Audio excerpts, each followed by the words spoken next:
and we're here to talk about some of the questions that you guys asked last time, and yeah, we're trying to answer them and then call it a night. I think my mic should be in. Good. So I'm sharing my screen now, and yeah. So you should be able to see the screen on YouTube. If you go to YouTube, that's the best way to get the most out of this. Desiree, what's going on? Let's see. Fishy, what's up? Addie, what's going on? MH, new something 1914. What's up? What's going on? Welcome. And yeah, guys, like I was saying, if you on TikTok or Instagram, the best way to see what we're talking about is to go and look at the screen on YouTube. So that's the best way. Hey, hola. My Spanish is not it's not the best today. Um, that's the best way to see the screen. Gabby, what's up? Welcome. I passed geometry. That's what's up. Hernandez. Hey guys, say congrats to Hernandez, man. No problem. What's going on? Let me see who else would say a. What's up?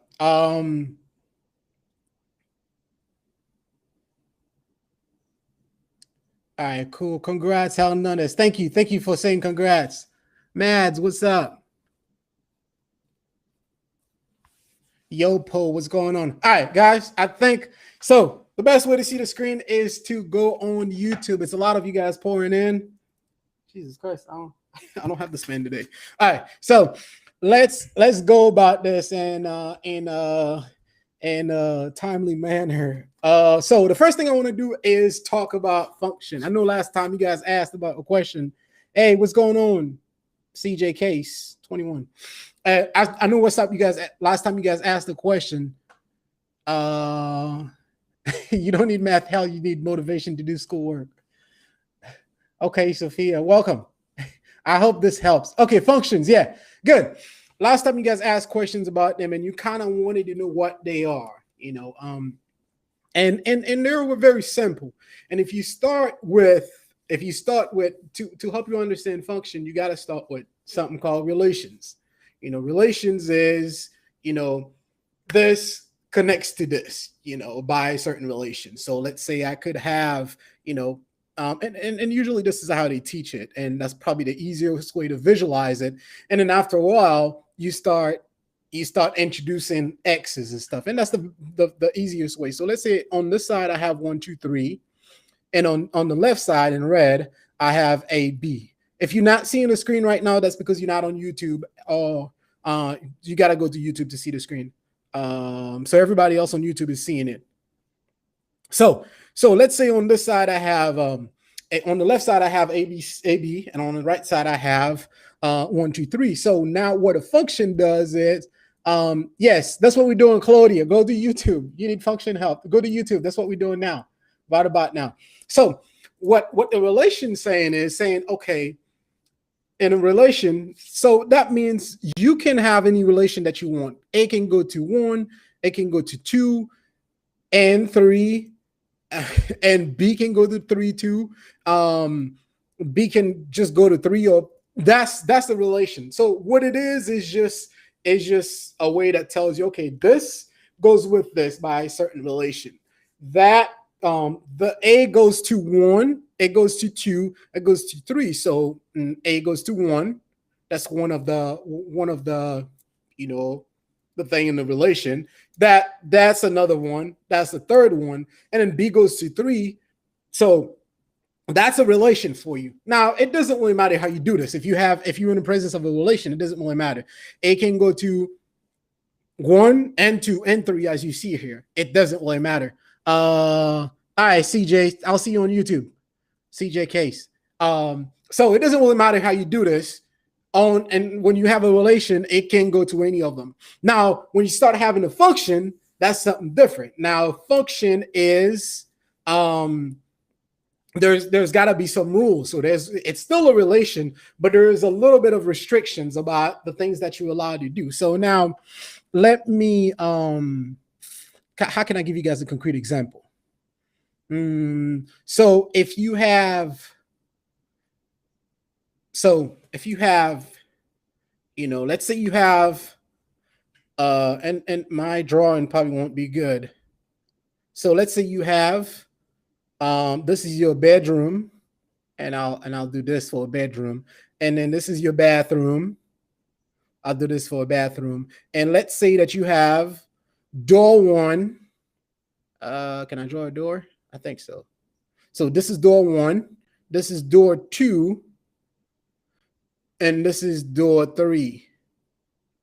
Now in a relation, the bedroom could have three doors in it. Door one, it connects to door one. The bedroom connects to door two. The bedroom connects to door three. Sometimes you have bedroom that have three doors in it. At the same time, the bathroom can also be connected to door one. And then it doesn't connect to door two or door three, or the bathroom has one door, but the room has three doors that opens to in it, and only one of them connects to the bathroom. Leads from, door ones can if you want to go to the bathroom, you just use door. You can use door one. If you want to go to the room, you can use door one, door two, and door three. That's a relation. That's another way to explain it. So that's the one. I'm on YouTube and I can't see the screen. Oh, you serious? All right, let's see. Yeah, I can't see the screen either. Oh man, sorry. I'm not sure. What did I do? Hold up. I'm not sure why you can't see the screen. Oh, my fault. I was showing my face the whole time. All right. You guys can see the screen now? My fault. My bad. That was my fault. Okay. Can you guys see the screen now? Claudia. All right. So I think you guys should be good now. Eduardo. Yes. Okay, good. My fault. I was showing my face the whole time. I don't know why. Yes. Okay, now it's showing the screen. Okay, so let's go back into it. A relation is just let's start over. Let me start over because you guys couldn't see the screen at all. I'm assuming it was the same thing happening on Facebook too. I apologize, guys. Claudia, Tim, Simone, Eduardo, everyone on YouTube. I apologize. All right, cool. So let me go back to what I was saying. So a relation, is just, it could be a set. When you start, mathematically, they start saying, hey, it's a set of ordered pair. But relations tell you, hey, this goes with this, that goes with that. And a concrete example of this in saying, this is your bathroom, this is your bedroom. So the bedroom has three doors that connects to it for some reason. And then your bathroom has one door that leads to the bathroom. So if I want to go to the bedroom, I can go to door one, I can go to door two, and I can go to door three. If I want to go to the bathroom, the only way I get in the bathroom and out of it is through door one. So these are relations. So but the bedroom is in relation with door one, door two, and door three. The bathroom is only in relation with door one. And that's what we call a relation. So it say, hey, this connects with that to a certain relation. And that's all it is. Now, when you narrow it down, you start talking about function. And function is a little bit different. There's a little bit of restrictions. So that's how you know the difference between a function and relation. Think about relation, anything that connects one set to another set. Now, when you think about function, and that's where the exceptions are. So if I have a function, let's say I have so like if you think of a parabola, and I don't want to start with this example. So no, now let me not start with this example. So let me start with sets. So let's say I have a set over here, 1, 2, 3, and then another set over here, A, B, C. A, B, C. A, B, C, D. Now, when you think about function, there's a little bit, there's a little bit of restriction. So now I can take one, and this is, and as I'm saying this is the input values, and these are the output values. So those in a function, these two things are very important: input, output. Input is the set of numbers or variables or whatever it is that you put inside of the function, and after you do that, you get an output. So think about the example that I normally give is if you have, you have an oven and you have chicken on the side, or turkey, whatever you eat. You put that in the oven, raw chicken, put it in the oven, and then it comes out cooked. So the input is raw chicken. The oven could be considered a function. After you pass that through the function, through the oven, you come out with cooked chicken. And that's how I'm thinking about. That's an easy way to think about it. So in here, the inputs are, as I define as functions, 1, 2, and 3. The outputs are A, B, and C, and D. Now, so how do we define a function? How do we create a relation? It's also going to be a relation. How do we create a relation that's also a function? So now I can match 1 to A, but that's the only variable I can match it to. I can't match it to B. That's the only output I can match it to. So what I'm saying is, if I put chicken in the oven, there's no way I'm going to come out with chicken or potato pie or whatever. It was so something weird. You know what I'm saying? So what I'm saying is raw chicken, once I pass it through that function, which is the oven, the only thing I can get out of that is cooked chicken. I mean, you can get it burnt too if you don't know how to cook. But it's raw chicken, go put it in the oven, and then you come out with cooked chicken. And that's the easiest way to explain it. Now, this one right here, which is kind of would be considered a chicken, it can't go to B or C because that wouldn't make it a function. That would still make it a relation, but it's not a function. Now, notice before that, what we said, okay, the bathroom can have a relation with door 1, door 2, and door 3. But in this, that would mean a relation. So these are the inputs, these are the outputs. Now in this case, 1 can go to A, but it cannot also go to B and C. So that would make it not a function. That would make it a relation. So now, and the example that I just gave you guys, if I put raw turkey inside of the oven, there's no way I can come out with cooked turkey or pumpkin pie. So it's not possible. So what we're saying here is saying, okay, 1 goes to A, and that's the function. I can link 2 to D, and that could be what the only thing I said. But notice I can still link 3 to A. Now here's the deal. So 2 input values can go to the same output. How do you graph a function specifically?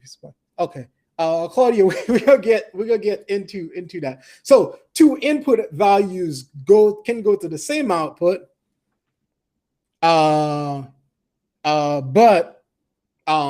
2. So 1 and 3 here can go to A, but 1 cannot go to A and B at the same time, and that's what people don't understand. Like you can have a function f of you can have a function, the input here 1, it goes to this one. 3 also go to it. 2 also can go to it, but that one cannot go to 2 output. And that's where the vertical line tests come. If you want to test if it's the function, you draw a vertical line. We'll talk about this in a little bit. Now one thing that you start noticing is, and how do we write this function? How do we write this function that we have here? So it's a relation. We just write the sets of relations. So 1. A, you can think about it this way, and then you have another set is what? 2 goes to D, and then 3 goes to A.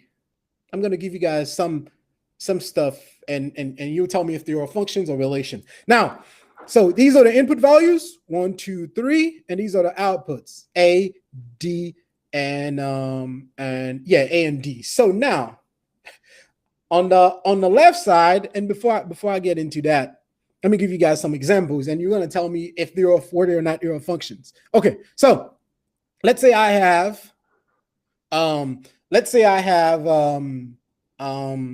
left here 2 and 3 and 5, and on the right I have Q, P, and 3. So 3 goes to 3, 2 goes to 3, and this goes to here. Is this a function? Now, who can tell me if this is a function? So let me see your answers, guys. Is this a function? Yeah, welcome. Is this a function?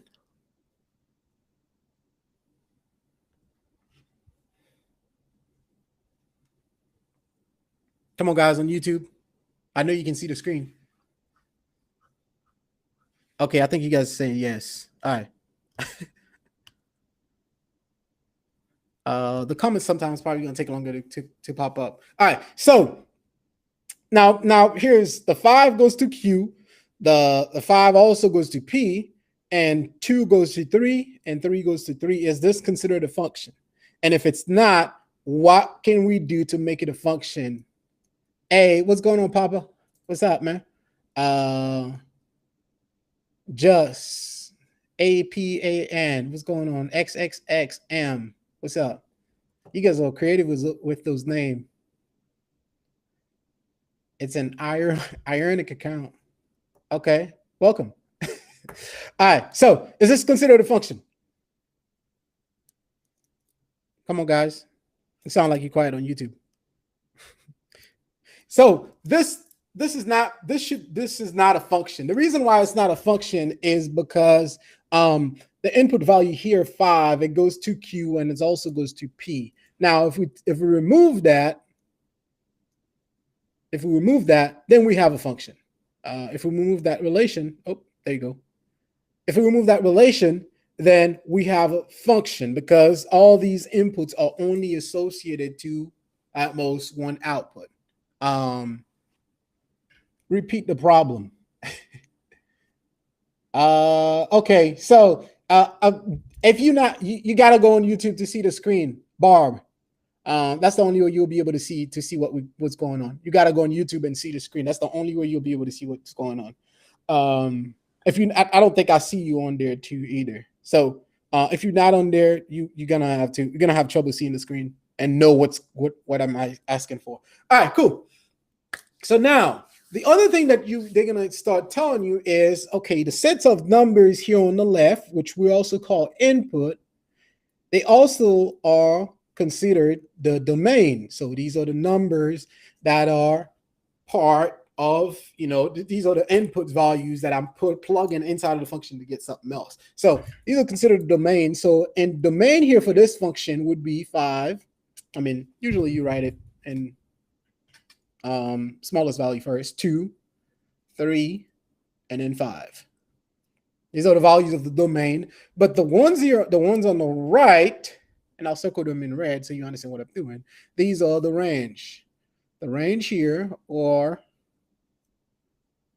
Q and 3. Now,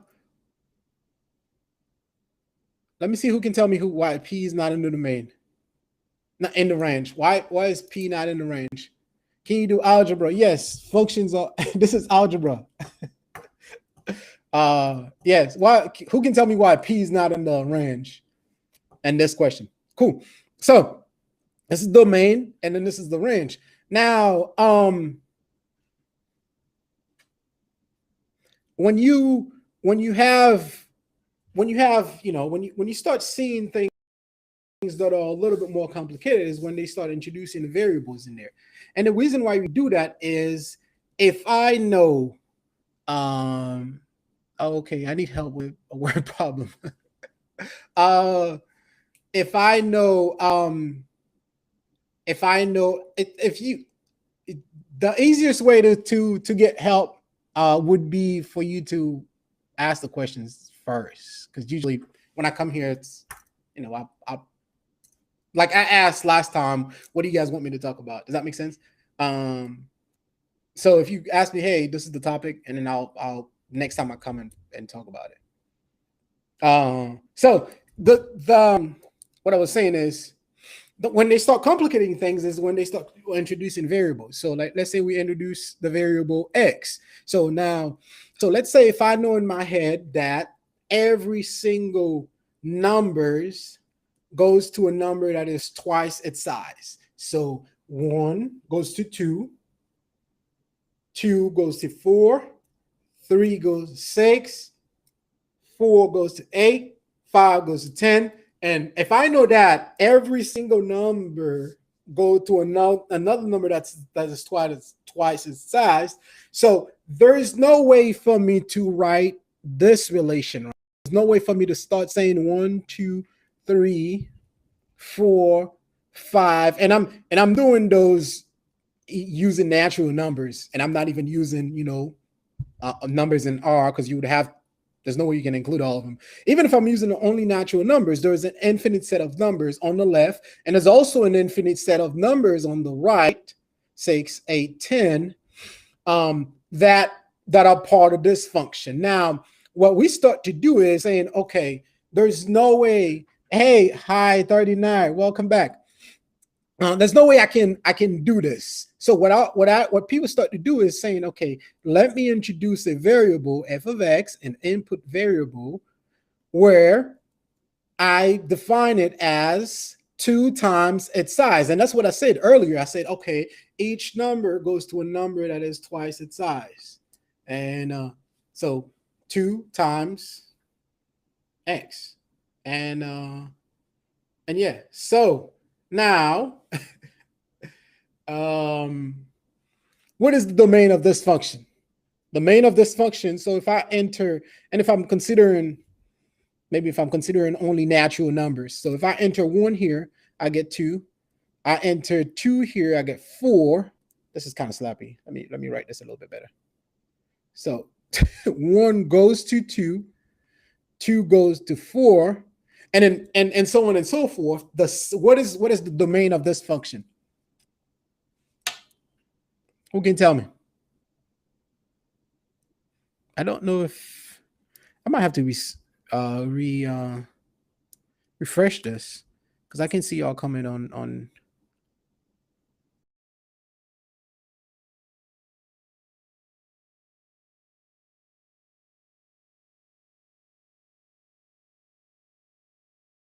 Okay, all right. Give me 1 second. I'm gonna share my screen again with you guys. Share audio. Wait, it's not sharing audio?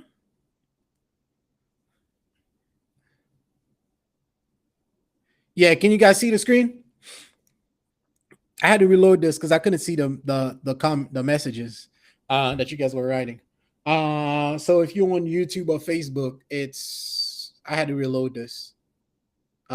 Okay, so if I welcome, treat, welcome, please, Brenda, 239.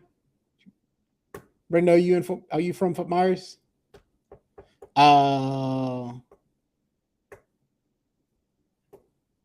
Okay, so now what is the domain of this function? So the function that I'm defining here is on here, and I already kind of told you guys, is a set of natural numbers, natural numbers.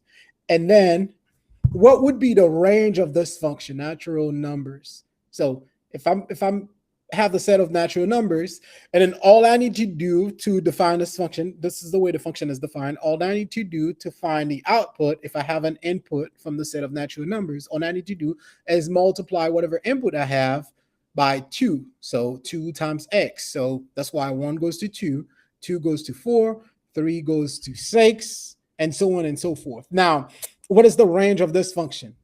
What's the range of the function that we just defined here?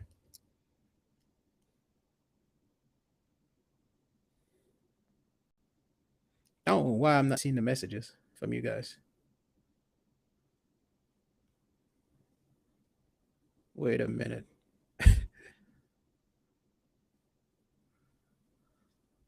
I don't know why. I'm having trouble seeing your messages, guys. I don't know what's going on.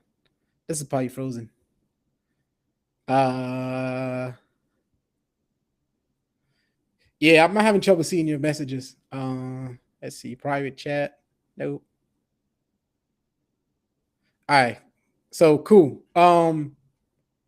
So the range of this function here that we just saw is, the set of even numbers, because all you have to do is multiply the natural numbers by 2. That gives you the set of even numbers.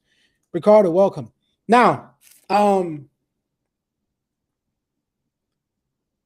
don't know why this is not this is not going well. Now, this is do you guys have any questions? Let me see if you got any questions.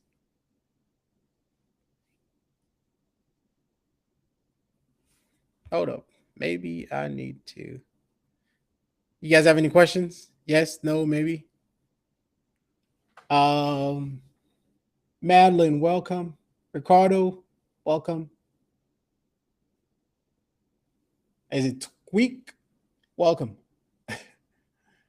And yeah, so this is all I wanted to share about function with you guys today. And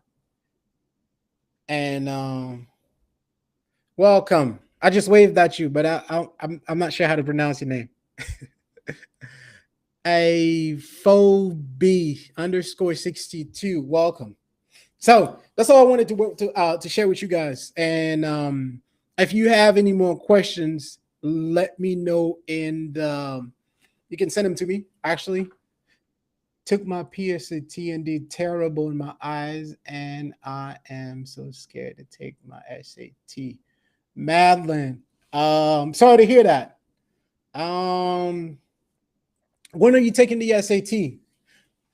I mean, it's probably you probably have if you have some time in between now and and then the time that you take the SAT, it's you can study. And as far as like going to college is concerned, SAT might be considered more important. So if you have, this is kind of like if you consider this March, okay, I would consider this as practice, and then just go on there and take it.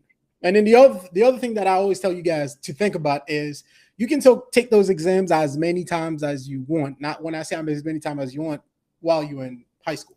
So if you don't pass in March, depend how you did and how close you are, just take it again. And then June, yeah, take it again. And then take it again whenever you can. And what that allows you to do is you're familiar with the test. So that way it's easier when you take it. Let me see what other questions that you guys have. I can't see the chat on what other questions that you guys have. YouTube, Ty, welcome. What'd you get on the PSAT, Sylvian?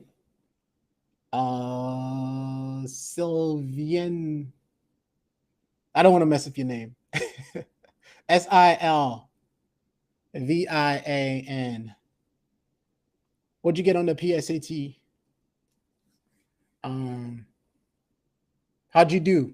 All right. So, guys, I'm gonna stick around for a little bit for questions. And if you're coming in, welcome. We were just doing hey, what's going on?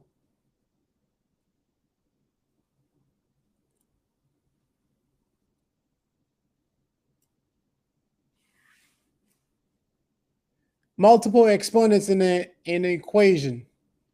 Okay. Let me put that on the note as something that we can talk about next time. Multiple equation and exponent. Multiple exponents. I'm struggling with multiple exponents in an equation, but the exponents are different quantities. So what you say, you have a x to the third and x to the fourth, a 950. Okay, I think you can do better.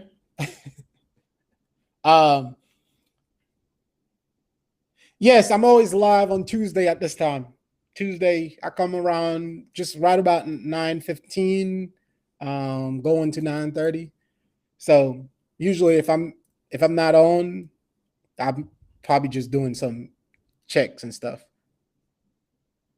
1,300 on the SAT. Good stuff, Faith.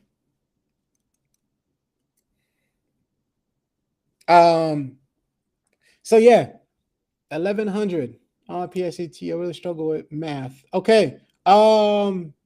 Samantha. If you go to our YouTube channel, there's a bunch of questions about PSAT and SAT, and I think those will help. It'll just help you solve the problem, and you can just go sit there and watch them. They just help you solve different approach to solve SAT and ACT problem, and that would probably be the best bet. And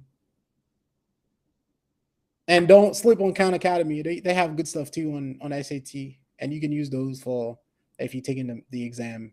What I would do if I'm you is, if you're taking the SAT, give it at least 1-2 tries. You try it the first time and try it the second time. And what I mean by try is not like I don't feel like answering this question. I'll do better next time. No. Yeah, no problem. Do you recommend any things to practice? So I always say this, Samantha.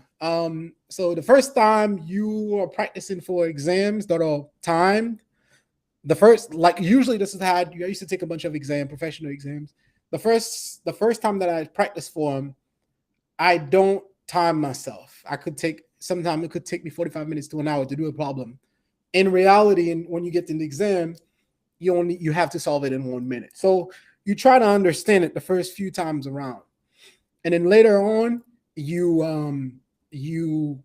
so first you learn the material, because if you don't learn the material, the problem is going to be hard. For me, that's how it is for me. I watch a bunch of videos, learn the material, or sometimes, depending on what it is, if it's like something like chemistry, I would read the book because I want to understand the concept too.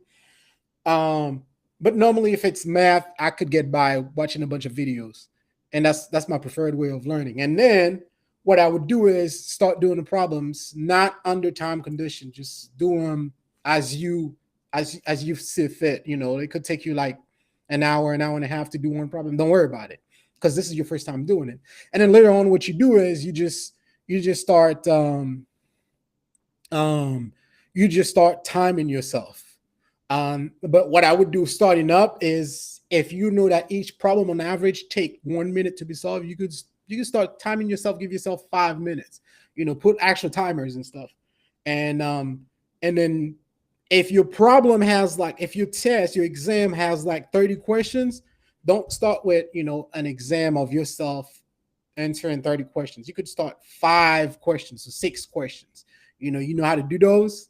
And then you increase it to 10 questions. And then by the time that you get to the test, you can do 30 questions under that time. So there's not a rule to do it, but what I'm saying is, start learning the material, know how to do the problems, and then go back to doing under time condition. That's how I normally do, and that works for me a lot. And if you find something that works for you, better to share it with us.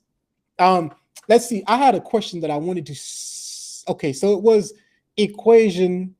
I'm struggling with multiple exponents in an equation, but the exponents are different quantities. Multiple exponents in an equation. Multiple exponents in an equation. Let me put that as stuff that we can talk about next time. Multiple exponents in an equation. If you could explain what you're referring to. Do you have anything to help math, text, and anxiety? Multiple exponents. Let me write this first. Exponents. Next time I'll talk about it. And an equation. And also too, if you guys have a chance, check out the bio on Facebook. I think has it. Instagram has it. TikTok has it. Check out those courses that I have, and they have. So what I'm trying to do, I'm trying to find a way to make sure that it includes one-on-one sessions at least once a week. So that way you guys not only able to see this, able to send your question in before I come in live, but also you're able to have one-on-one time with me at least once a week. So that way, if you have something that you're struggling with that's specific that I cannot, uh, help, live, I'll just help you one-on-one. So check out those courses. So I think for the first few people, not I think for the first few people, I'm still taking people. For the first few people, I'm not only doing everything that says the course includes, but I'm also have a one session a week, one-on-one time with you. So that way, if you have a bunch of questions, you can leave them for that time, and then we help you with that specific, because I know that's going to help a lot.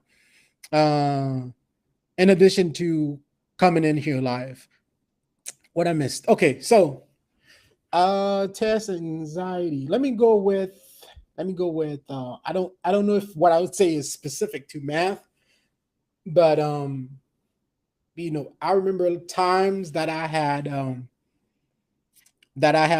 done better in tests that I've taken is the one thing that I did was like go before the test, just go to sleep, do something fun, usually do something um like, let's say I stopped studying around 4 or something like that. You could use the rest. So, and then the exam is at 8 in the morning. You could use the rest of the time to spend the time with your family. Because usually, if you like, if that's what you're into, you could go mini golfing. If you like surfing, whatever you like, do something cool to keep your mind out of it. That's what I would do sometimes, and that helps. What else I would say? When you're taking the actual exams, in my mind, it's not the end of the world if I don't pass this. You know, that's what I have in my mind. So I mean, I've taken exams where I'm terrible. I have like a 2, and then you think that you're gonna go in there and have an 8 out of 10. Usually that's how they grade those exams, out of 10, and I would go and have a 2 and have to retake it again, and not only you have to pay for the exam, but also you have to sit for another 300 to 500 hours, retake it again, and then you could go the second time and not pass it. So I mean, it happens. But the more you take them, and eventually you familiar yourself with that specific exam, and then you become better at it. And I think the best way to get rid of that is, I would say, prepare. But sometimes some of you guys might have something, like that's in your head, that's like you have, a lot of anxiety when you take tests. For me, those work, like doing something before the exam and then prepare for them, and still think that, okay, if I don't pass, that's not the end of the world. But you try your best when you add it. The other thing that I would do is, if I spend, so these exams are timed normally. So if I spend like 2 or 3 minutes in the questions, I can't find the answer. I just pick an answer, and in those specific tests, you were able to mark the answer. So I would pick an answer and then just move on. Because sometimes what happened is you stuck in one problem, and then you just, I don't know, you just end up not passing the exam because of that. Any question? Kenneth, welcome. User 777. Jimmy Chu, welcome. All right, guys. Man, I think, any other question? Jessica, welcome. Let me see if you have any questions. Any other questions? Something I say about YouTube. Nope. Why do I like math? Ardre. I don't know. That's kind of like what I was always good at. I think I was lucky enough to have a bunch of teachers that were really good at explaining stuff, and that helped me a lot. And I remember times where I would just sit down and study for them, like long hours, and then and just I would just do problems over and over, and eventually you start liking that stuff. And then it's not. And I think I could say the same thing with English if I had put in as much effort in it. And that's all it is. But I don't know if I was necessarily born with like a innate ability to learn math. And I think part of it is, most of it is like effort. understanding, I don't know, it kind of made sense to me. Just like, for example, Spanish might make sense to you, or writing might make sense to you. You know, grammar rules might make sense to you. For me, I don't really understand them most of the time. And you guys can tell probably from stuff that I type. Um, so and that's how it works. You know, you find sometimes you start liking something, and then you start doing it over and over, and then you become more into it. Thank you for these videos.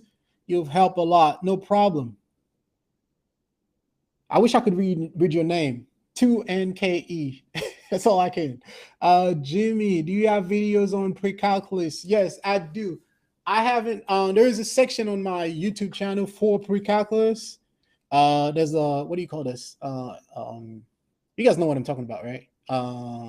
You know how you have a channel, oh man, I forget what I'm talking about. But there's a section. That's the only word I remember now. There's a section in there that says pre-calculus. There's one for geometry. There's one for calculus. I haven't been uploading a whole lot on there, but if I see you start watching and you ask for more, I'll just upload them. Some of those are like on my phone or my computer. I just need to upload them on YouTube. But I have some sections on pre-calculus on there. What else you got?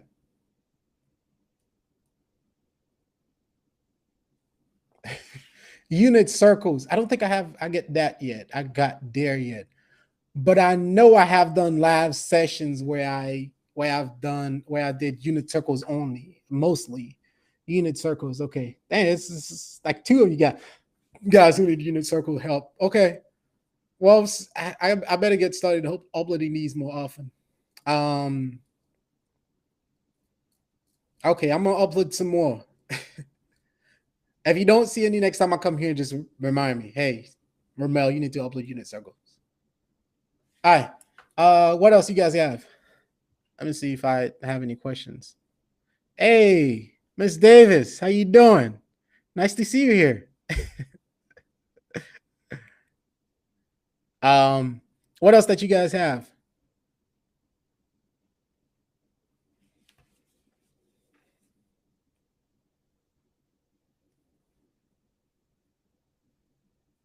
All right, cool. Guys, I think this is it.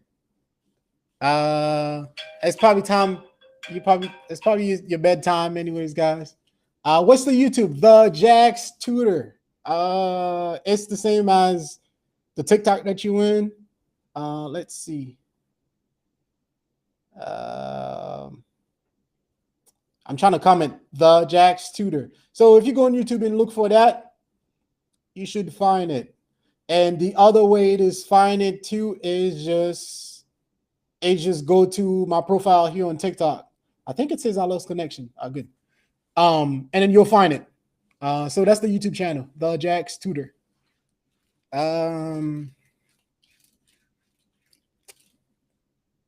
What else? Max, welcome. All right, guys. I think this is it. And thank you for hanging out with me. And I'll see y'all another time. And Cameron, welcome. As we saying bye. I'll see you guys another time. And we're here every Tuesday. I'm trying to add some more days in it. I'm thinking Monday might be a good day to add. Like I told you guys last time, it's either Sunday or Monday, but Tuesday, we're always live here on Tuesday. So if you have, next time we're going to finish talking about those, because I know some of these questions. We're going to talk about similar triangle proof, graphing inequalities from inverse equations, classifying polynomials. I meant to talk about that today too. Factoring. Yeah, some vocab on inequalities like less than, equal to, greater than. We talk a little bit about domain, but we didn't talk about domain and range of a log function and multiple exponents in an equation. I don't know. I was trying to get some clarification. I'll be here next Tuesday. All right, good. Yeah, around 9:15 p.m. Eastern time or New York time. Giovanna. You guys are clever with those names. All right, cool. Thank you guys for hanging out with me, and I'll catch you guys another time. Bye.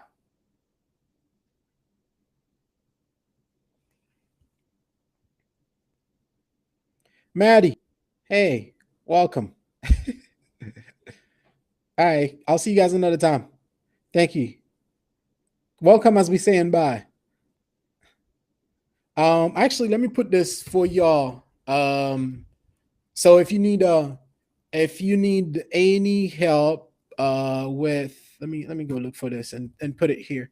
So the courses that I was referring to that you guys can look up are these right here, and you'll go to them, and they should these are going to be very helpful for you, especially if you're in high school or you're taking ACT and SAT. So these are math only, and if you need them, they're right here for you. Thank you guys. Just go on YouTube and you'll find it. Thanks. Bye.